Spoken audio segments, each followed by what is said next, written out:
Hi, it's Dr. Rick Franks again. Hey, founder of Chiropractic Foundations, the number one place to come and learn more about your philosophy, science, art, the business, and never forget self-development, because we always have to keep getting better so that we can reach more lives, change more lives, and save more lives through principled chiropractic. Right? It's where chiropractors come to get a little bit better each and every day. All right. Today, I want to talk to you a little bit about something that happened to me, an experience I had when I was a couple of years, probably about 4 or 5 years into practice. I was asked to be on the board of the Georgia Council of Chiropractic.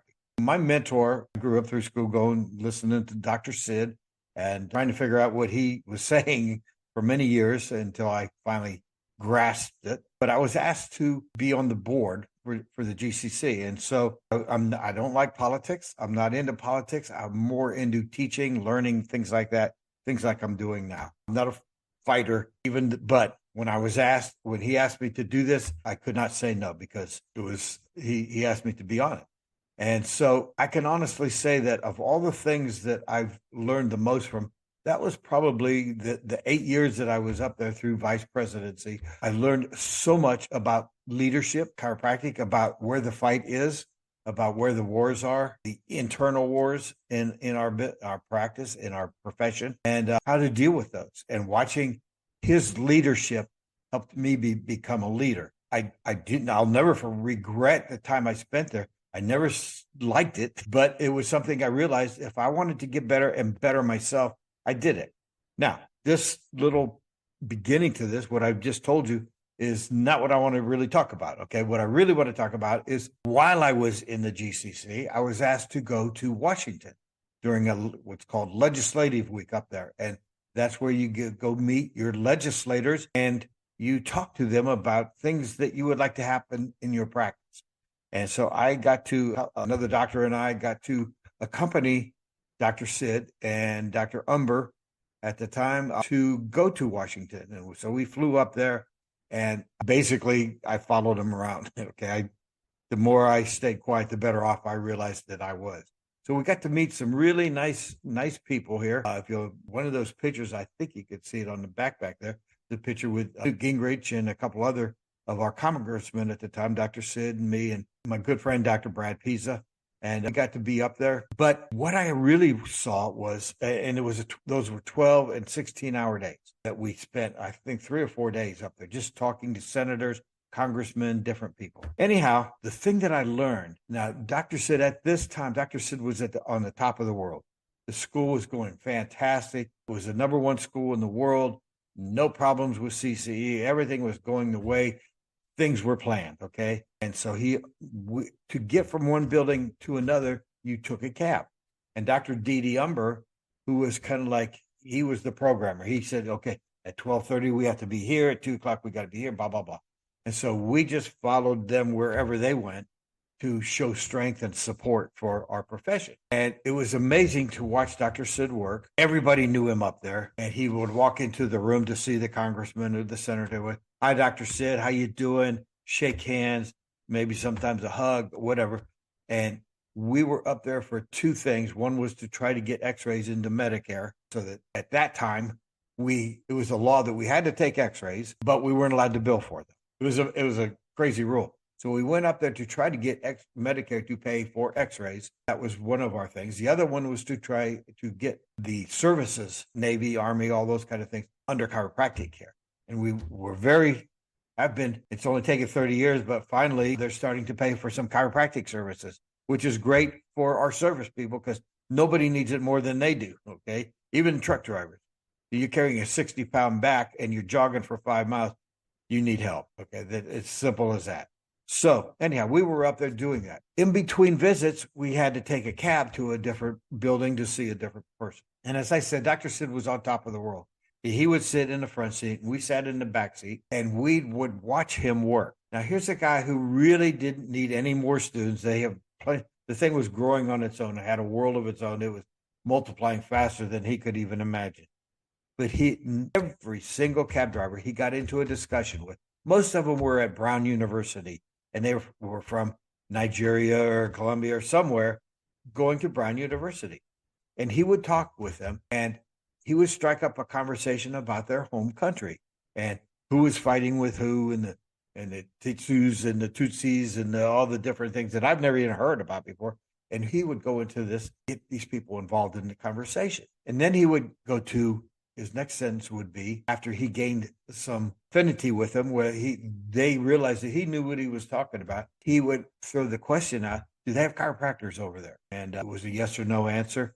And he would say, why don't you come down to my school? Why don't you come and spend a weekend at my school and see what we have? And you can take chiropractic back to your country. And it got very serious at this time. He says, I'll set it up for you. I'll give you a place to stay. I'll fly you down here. Come and spend a weekend with us. Let me show you around. Let me show you our school. Let me help you become a doctor and take chiropractic back to your country and change the lives of people at your country. And I'm sitting there watching him work. And here's a 67-year-old man who did not have to be doing this, did not have to even talk at it, the driver. Every single person he talked to. And I remember one time we're sitting in the back. This is when I started to catch on to what he was doing. And I remember giving Dr. Umber a little nudge with my elbow. Look, he's doing it again. He's doing it again. And Dr. Umber would sit back there and he'd have this little laugh on him. He says, hey, man, don't make fun of him. We got 5 of them at the school now. And it was like, are you serious? And that was when I realized a thing that he would always ask us. And he would always ask us, boy, are you into chiropractic or is chiropractic in you? I never could understand what he was saying. Of course I'm into chiropractic. I love chiropractic, but I never realized it until that moment when I realized that chiropractic was in him. It was just, it consumed him. It was who he was and how he changed. We would get back after 12, 13 hours a day. I remember one night we got back in the room. It was about midnight, and about 1 a.m. we get a call from him, and he's pacing. He's pacing his room. You can hear him pacing. Boy, what do you think? You think Gingrich is on our team? Think he's with us? What do you think about Sam Nunn? He says, I didn't get good vibes from him. What can we do different? He was actually replaying this as he would replay a football game. What plays could we have run better? Where did we make our mistakes? What worked? What didn't work? And he went through this. And this is a 67-year-old man after a 12, 13-hour day back in his room at 1 a.m., knowing that we got to get back up at 6 a.m. to get out on the road and start hitting more guys. And he's replaying it so he could refine what he was saying. And I'll never forget those moments when I just sat there and I said, chiropractic. Now I know what he meant when he said it's chiropractic in you. He just wanted to save more lives. He just wanted to change more people's lives. He just never had anything to do with how much money are we making now? How good's the school? It was about how can we save more lives around the world, not in Akron, Ohio, or in Greensboro, Georgia. Is in the world. Is in the world.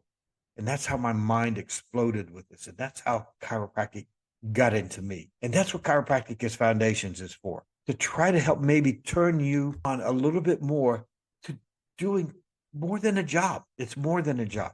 It's a lifestyle. It's who you are. It's how many people's lives can you change in your career? Think about what we just talked about. All right. Think about our leaders back in those days. And I guarantee you that Dr. Reggie Gold was doing the same thing. Dr. Jay Clay was doing the same thing.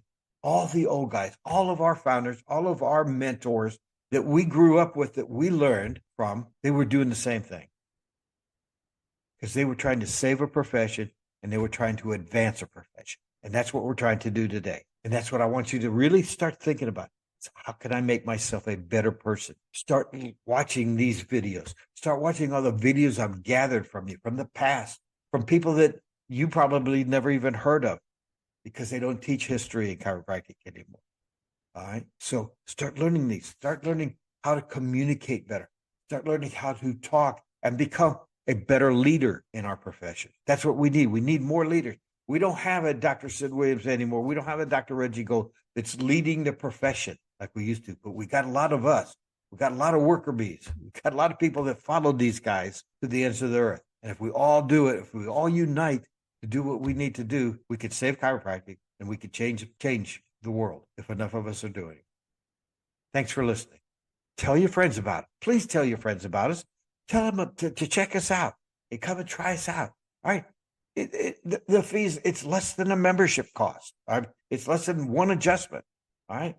Come and learn. We're being attacked from all areas, and we're working as hard as we can right now, but we need more of us to get out to spread the word. All right? If you haven't done so, go into your journaling right now. hopefully this gave you a couple ideas and made you think about how can I become better. All right. It only takes a few minutes to do this. Write it down, go into your journal, start writing it down. If you don't know what to say, it's got questions in there that you can answer yourself. All right. It'll prompt you, and go ahead and fill it out. Grade yourself. Talk to yourself. How am I doing this week? How am I doing this month? Am I doing better? Am I better than I was a month ago? Right. One day you'll be happy that you did all this. Right. Because every day is a great day. Get better. Thank you.